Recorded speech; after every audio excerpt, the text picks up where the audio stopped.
жігіттен жарамайды болжылағаны, ештен етпес сүрініп құлағаны, орнында бар оңалар бәрін қойшы, праваны айтсайшы, праваны. Төреғали Төрәлі түрмеде болғаны туралы айтыс шығарды.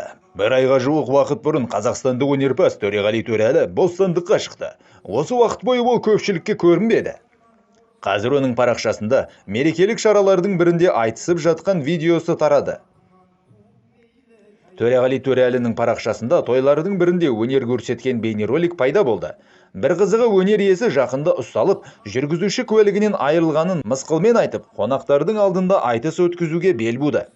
Ер жігіттің жарамас жылағаны, ештеңе етпес сүрініп құлағаны, орнында бар оңалар бәрін қойшы, праваны айтсайшы, праваны.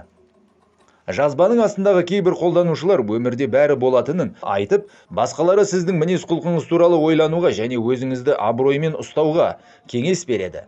Халық басылсын деп үйде жата беріп скучно болды ма? Төреш, Алла жар болсын сізге, енді бұзық болмай жүріңіз.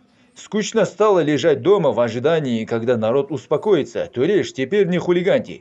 Ер жігіттің басына не келіп, не кетпейді. Ең бастысы аман бол. Чего в жизни мужчины не случается, самое главное, будь здоров. Мықты самоирония, классная самоирония. Мұңыңды басқа жерге барып айтпадың ба? Өр көкірек әншінің бәрі халықтың арқасында көтеріліп алып, халықты менсінбей жүреді ғой. Аман болсын бәрі де.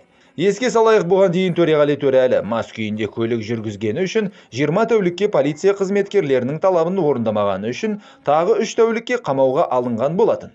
Мұның барлығы ағымдағы жылдың 14 маусымында орын алған бірқатар жол қозғалысы ережелерінің бұзылуына байланысты. Сондай-ақ 7 жылға жүргізуші куәлігінен айырылды.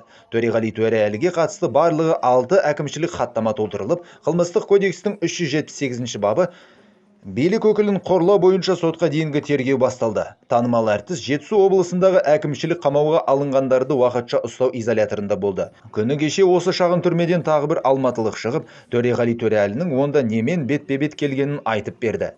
Ештеңе етпес сүрініп құлағаны, түрмеден шыққан Төрәлінің жазбасы желіде қызу талқыға түсті. Алматыда есірткіге мас күйде көлік жүргізіп, полицияға ұсталған Төреғали Төрәлі бостандыққа шыққаннан кейін жазба жариялады. Әншінің оқырмандары оның жазбасын қызу талқыға салды. Ер жігіттің жарамас жылағаны, ештеңе етпес сүрініп құлағаны, орнында бар оңалар бәрін қойшы, праваны айтсайшы, праваны, деп жазды Төреғали Instagram парақшасында. Ал желі қолданушылары әншінің бұл жазбасына түрлі пікір қалдырды.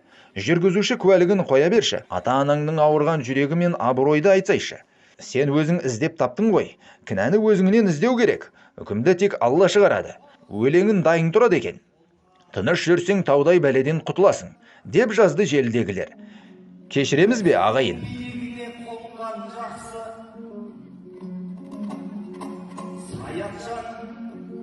Гүлнұрменен бақытты бол, жолдас бұл қосылыпты жолдан жақсы. Бастарын бір жастықта тең қартайсын, бола біл әйеліңе қорған жақсы. Ұл-қыздарың көп болсын, жұлдыздарың, Алланың нығметі де сол болмақшы. Мен өзіңе айтатұғын бір кеңесім, құстары сайрап тұрса орман жақсы, милицияға ұсталып қор болғанша, қатынның түрі